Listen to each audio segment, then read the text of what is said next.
各位记者朋友，大家 Friends from the media, good afternoon. Welcome to today's press conference. No questions, please.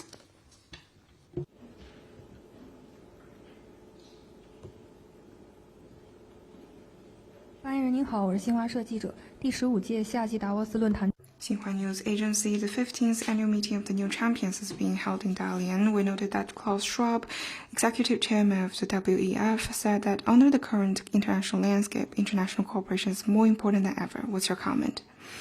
The 15th annual meeting of the New Champions 2024 kicked off yesterday in Dalian. Premier of the State Council Li Qiang attended and addressed the opening plenary. Premier Li Qiang outlined China's proposals on the meeting theme, Next Frontiers for Growth, stressing that the depth of international cooperation determines the height of human development, and calling on parties to embrace each other with open arms and work closely with each other so as to form a strong synergy for global economic growth. We need international cooperation to confront the growth predicament of the world economy.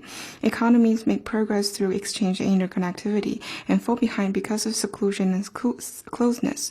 We need to approach development issues with a longer view and broader mind, join hands with others to make the pie bigger while pursuing one's legitimate interests and cultivate new interests for growth. We need international cooperation to seize the new opportunities brought by scientific revolution and transformation. Major scientific progress usually comes from unrelenting research, accumulation, and extensive cooperation. The exploration of new frontiers should not be seen as a zero-sum game. It is a process where all players compete for excellence and make progress together. Resorting to the small yard high-fence approach cannot hold back the development of others. It only ends up constraining oneself. We need international cooperation to promote green transition and deal with climate change. There is only one Earth for humanity. Growth in the future has to be premised on harmony between man and nature. We cannot slow down in green transition in exchange for short-term growth or practice protectionism in the name of green development. Premier Li said China has continued to promote high-quality development, accelerate the cultivation of new quality productive forces, and foster new drivers of growth. The rapid growth of new industries and new drivers has buttressed the sound and sustained development of Chinese economy and created greater cooperation space for companies around the world. China will continue to expand high-standard opening up for the ease market access, steadily expand institutional opening up, and bring more opportunities and a more favorable environment for foreign investors.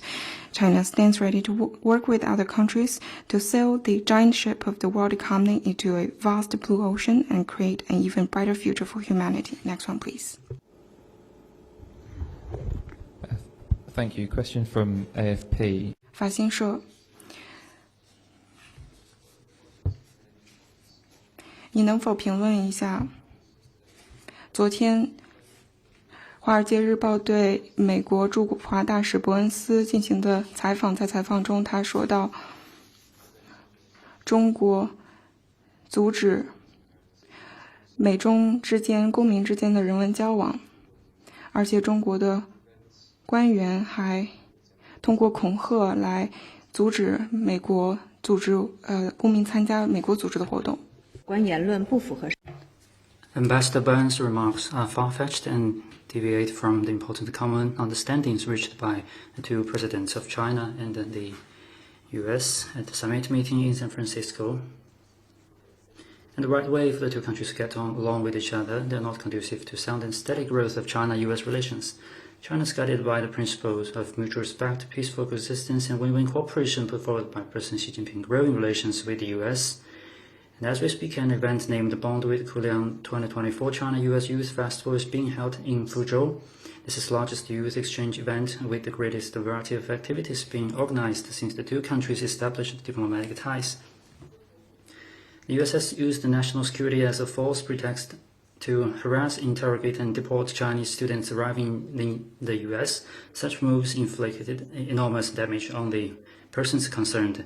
They've created a chilling fact and obstructed people-to-people exchanges between the two countries.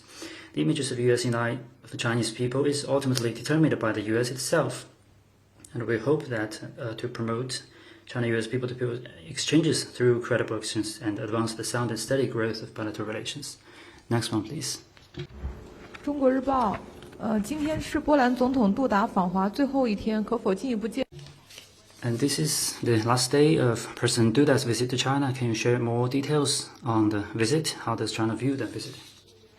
At the invitation of President Xi Jinping, President Duda paid a state visit to China from June 22nd and June 26th. During the visit, President Xi Jinping held talks with President Duda, and Premier Li Qiang and Chairman Zhao Leji met with him separately. President Duda also attended and addressed the opening plenary of the 15th annual meeting of the new champions in Dalian. This year marks the 75th anniversary of diplomatic relations between the two countries. In their talks, the two heads of state reviewed the 75 years of history of bilateral relations and provided strategic guidance for the growth of bilateral ties in the next stage. President Xi Jinping noted that the two sides need to uphold the core spirit of China-Poland friendship, that is mutual respect, equality, mutual beneficial cooperation, exchanges and mutual learning, step up strategic coordination and overall planning of cooperation in various areas. President Duda spoke highly of the growth of bilateral relations and cooperation in various areas, commended the Belt and Road Initiative put forward by President Xi, reaffirmed Poland's commitment to One China principle, and expressed the readiness to expand the mutually beneficial cooperation with China, have close communication and coordination with China on multilateral affairs, and play a constructive role in advancing development of Europe-China relations. After the talks, the two presidents witnessed the signing of several bilateral cooperation documents in areas of economic and trade and agriculture. The two sides also jointly issued the action plan on strengthening a comprehensive strategic partnership between the two countries, and agreed to give priority to cooperation in areas of economy, trade and investment, connectivity, science and other areas. China and Poland have a traditional friendship. Poland was one of the first countries to recognize the new China. In recent years, China-Poland relations have enjoyed smooth progress, and this with fruitful outcomes of mutually beneficial cooperation. The two countries, the visit enriched the China-Poland comprehensive strategic partnership and contributed to the cooperation between China and the Central and Eastern European countries. And we will stay true to the regional aspirations, establishing diplomatic relations, carry forward the traditional friendship, and take the bilateral relations to a high level. Next one, please.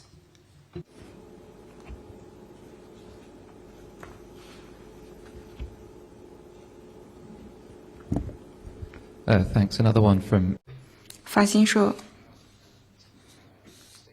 我想问一下关于缅甸最近的冲突。从昨天开始，缅甸的2个地区发生了冲突，在冲突中交战的多方都认为，中方是否可以在德昂以及其他民地武组织之间进行斡旋来。为缅甸保。We believe that the ceasefire and peace talk between parties is in the interest of the country and will be conducive to the regional peace and stability. China holds that Myanmar could maintain peace and stability in the country, and we will also provide our help to the peace talk and ceasefire of this region. 下一个问题。Next one, please.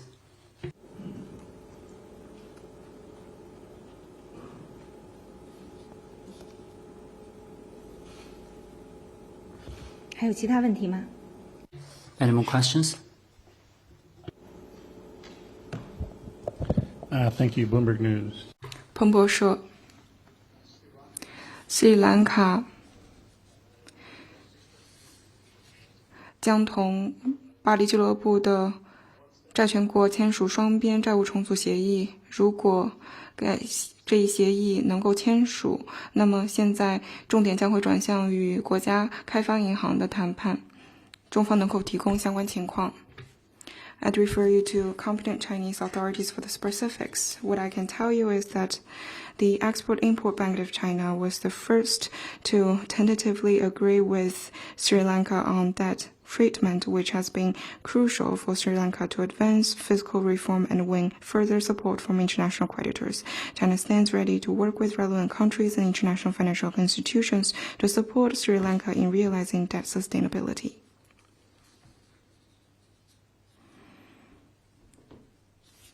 Next one, please.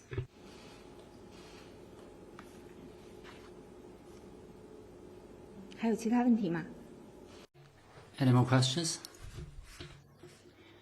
This concludes today's press conference. Thank you all.